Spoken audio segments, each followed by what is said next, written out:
How do you get investors to run behind you to want to invest in your restaurant business?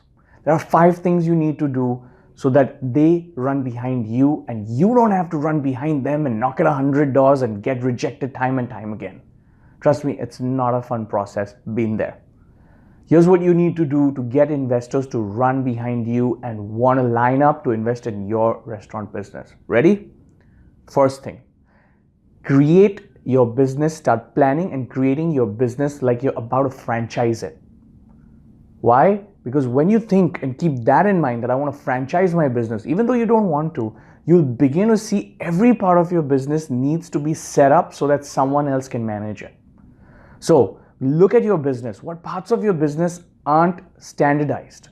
What parts of your business, let's say from purchasing to storage to inventory control to every part of your business, including the sales part of it, the service part of it, what isn't standardized? Now, standardized does not mean that you lose the essence of it, of your business, or the personal touch that you bring. It's more the basic foundations of every department need to run like this, based on these structured formats that you have set. Think of it like you're going to franchise your business. It'll help you get organized. The second thing you need to do is document your processes and systems. What do I mean?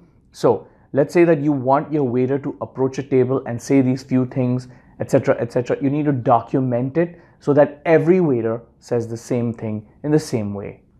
He can bring his personal touch to it, provided he said these things. Or let's say you want to document your systems and processes in, again, let's say in receiving. What do you do when you receive a product? How do you check? Do you check whether the date is right? Is it in expiration? Is the price right? How do you do it? Document it so that if someone else were to handle that part of the business, it's ready.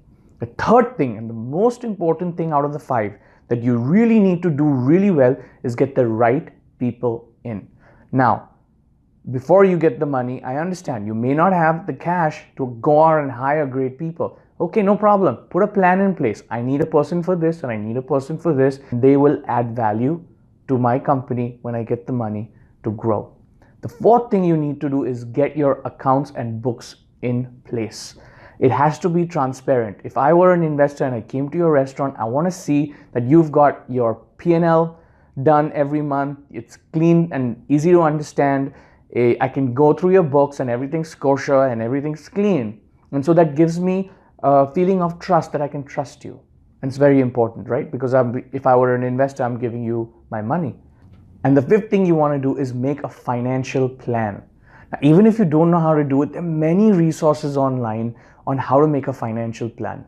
It's what your business functions as financially today and where it can be in the next 1 to 3 years. So you need to project forward. You need to help investors visualize what it's going to look like. And you know what they're interested in? Number 1, right?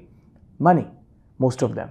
So they want to know how much money they're going to put in and how much money they're going to be able to cash out when they either exit and leave after 3 years or they sell a portion of their stake. You need to be able to tell them where your business is going to be in the next 1 to 3 years, in some cases 5 years, so that they can visualize how much money they're going to make through this investment in your amazing company. So these are the 5 areas that if you get right, you are going to get the investors running behind you, because word spreads fast. They will all know and be able to see within your organization that you're standardized, everything is documented, everyone's functioning and working amazingly well, and this owner is really confident of what he or she is doing. I think I need to talk to this guy because I want to invest in his company. Word spreads fast. And it also could just be one of your customers. So if you want to get your investors, your potential investors running behind you, and you not having to run and bang at 100 doors, do these 5 things. Thanks. Bye.